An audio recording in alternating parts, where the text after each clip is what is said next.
Now, as we mentioned at the outset, the conclave to elect the new Pope to lead the world's 1.4 billion Roman Catholics has begun at the Vatican. There's a lot of history that's attached to the process, and for more on this, I'm joined now on the line from London by the UK Programme Director for the Word on Fire Catholic Ministries, Thomson. Great to see you again, Brendan. And this is the oldest method of electing a head of state that exists in the world, isn't it? A process that has transcended time and takes us back centuries. Yes, there's something kind of awesome about the whole experience. I've been watching the cardinals as they take their oath to perpetual secrecy.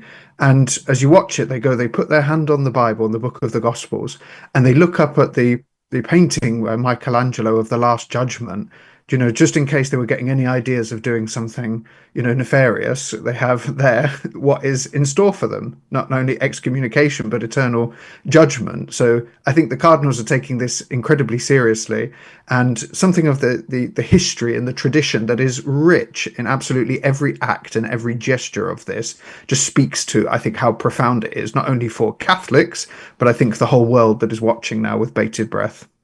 Well, absolutely. And just listening to you there, I can feel the profoundness of the situation. But of course, it also takes us forward as we contemplate who the next leader of the Catholic Church will be. One of the things I love about being Catholic is that it sits in this tension. It's ever ancient, but ever new. So whoever the Pope is, they're going to be famous. They may go from relative obscurity. So if they're like Pope Francis, Bergoglio from Argentina, taken from obscurity and made an instant celebrity, recognizable all over the world, and over the course of his 12 years involved in, high-level geopolitical situations, talking with world leaders almost on a daily basis. So this person becomes incredibly important, not just for the Catholic Church, but for everybody. This becomes a world leader to contend with that's going to be very important for the times that we're living in. And the first vote, I understand, is taking place about now, but the final outcome could take several days, couldn't it? Yes, so the cardinals are holed up in Casa Santa Marta, where, of course, its most famous late resident, Pope Francis, lived in Suite 201. And they're there until they get the job done. What I love about the conclave is that it's a stubborn process to elect a pope. They want to get it done. So there's one vote this evening, and then it will go 2 in the morning, 2 in the afternoon, and then there'll be a break for a day if they haven't elected someone after a third day. But if this conclave is anything like the last two, we should expect to see a pope perhaps by the end of tomorrow or maybe on Friday. And I mean, without putting you on the spot there, do you personally have any names in the frame? Which cardinals will you be watching out for?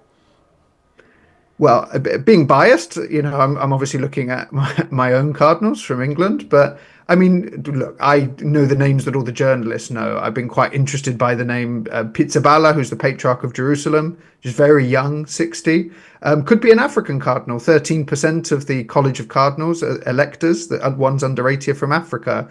So Basungu from the Democratic Republic of Congo, a real leader in the region in Africa, is a real contender.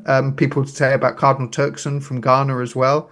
So I think, but we could be totally surprised as well. But they're just reading their bios. There's just so many impressive men who have given their life in service to the church. So it's actually just been a delight to read how many languages they speak, what studies they've done, how they've served the poorest of the poor or given their whole lives in service to others. So I'm really happy whoever it is.